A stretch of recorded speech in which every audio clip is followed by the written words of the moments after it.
Okay, so what we're gonna do right now is we're gonna learn how to flash Betaflight 4.6, which is an unreleased version, but it comes with the altitude and positioning hold functionality or features, and you can become a tester. So we're gonna open a browser and we're gonna go to app betaflight.com.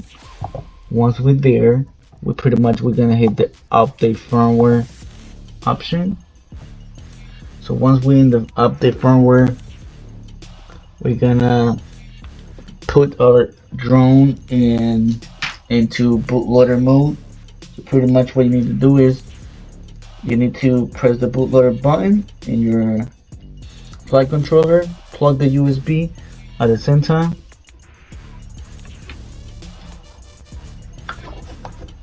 and that will actually detect or connect the flight controller into bootloader mode. Alright, here you have it at the very top right of the screen. So it should say something like bootloader mode. If for some reason your flight controller is not being recognized by your computer when you connect it as in DFU or bootloader mode, what you gotta do is pretty much you need to download the Impulse RC driver fixer, connect the same way, the flight controller the same way. So hit the bootloader or DFU mode button in your flight controller and plug it at the same time via USB, and let the Impulse RC driver fixer program do its job. And after that, you should be able to have your flight controller recognized. So once we have that, we're gonna select this option, enable expert mode, show release candidates, make sure that development is selected as well. What we'll do, or I'm actually having a SkyStar HD Pro or SkyStar F7 HD Pro, so I'm gonna make sure that I select that one. The latest version will be 4.6. That will give you access to the altitude hold and positioning hold. So I have it for no reboot sequences. This we're gonna leave it the way it is. Important radio protocol, if you're using ELRS or Crossfire, you need to leave it the way it is.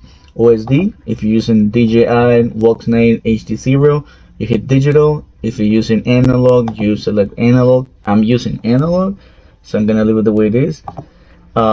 Here I'm gonna remove Active Trainer. Important, you need to have GPS enabled.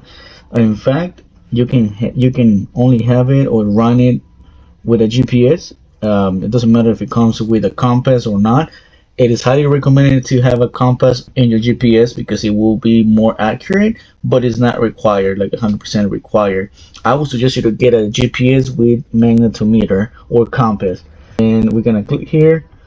We're gonna select altitude hold and also magnetometer because we want our Betaflight to recognize our magnetometer or our compass, and also give us the option to set the altitude, also the position and hold. So in custom defines, we're gonna type in just as it is, pos underscore hold underscore mode. Here we're gonna leave it the way it is. DSHA protocol, make sure that your flight control, that your ESC supports the DSHA protocol. And from here we're gonna type in hashtag 13975. So that is gonna be what we're gonna put there. So hashtag 13975. Okay, we're gonna select it and we're gonna hit load firmware. So we're gonna wait until it's loaded. In the meantime, make sure that you hit the like button if this is helping you out, setting this out, and don't forget to subscribe to the channel. This is pretty much free, will not cost you anything, but will help us out keep on growing and delivering this tutorial to others out there looking for the position and hold as well. So once we have the success, we're gonna hit flash firmware and wait until it's flashed completely. I'm not gonna do it because I already happen to have that. So once the flash is done, pretty much all you gotta do is hit the connect button on the top right. So once we have our drone connected, we're gonna make sure that is actually calibrated correctly. We're gonna put it to a flat surface.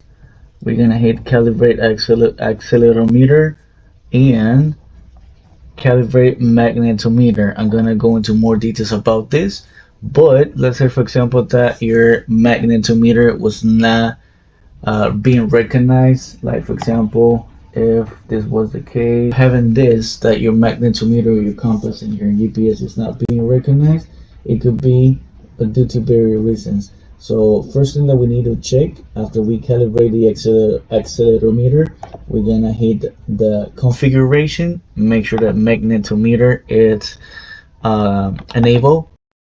Of course, if it's supported, if your GPS comes with it, it will recognize it. You gotta make sure also that your wiring or GPS wiring is it's well wired.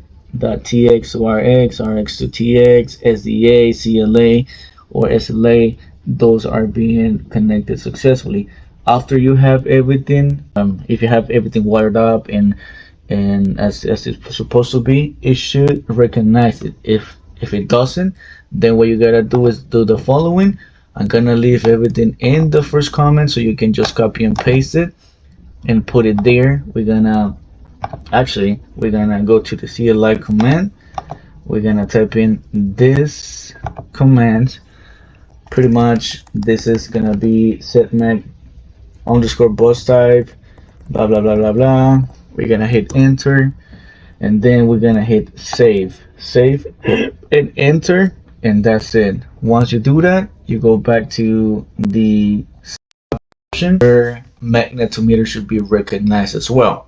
Okay, so pretty much it's got to stay here. It doesn't need to, if you see that it's rolling or it's changing values while the drone is in the ground without moving, then definitely you need to calibrate it. How do you calibrate this? This is pretty much very or fairly easy.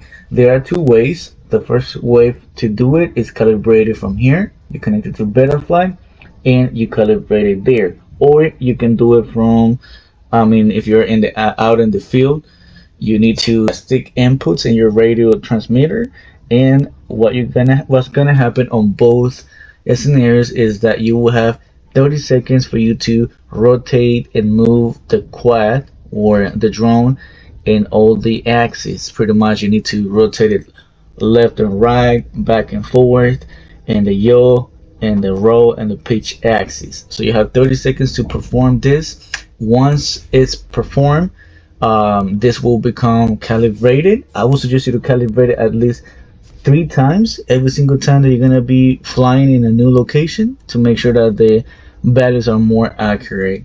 So there you have it. And of course you need to make sure that the GPS is enabled. Configuration, we need to make sure that GPS is also enabled.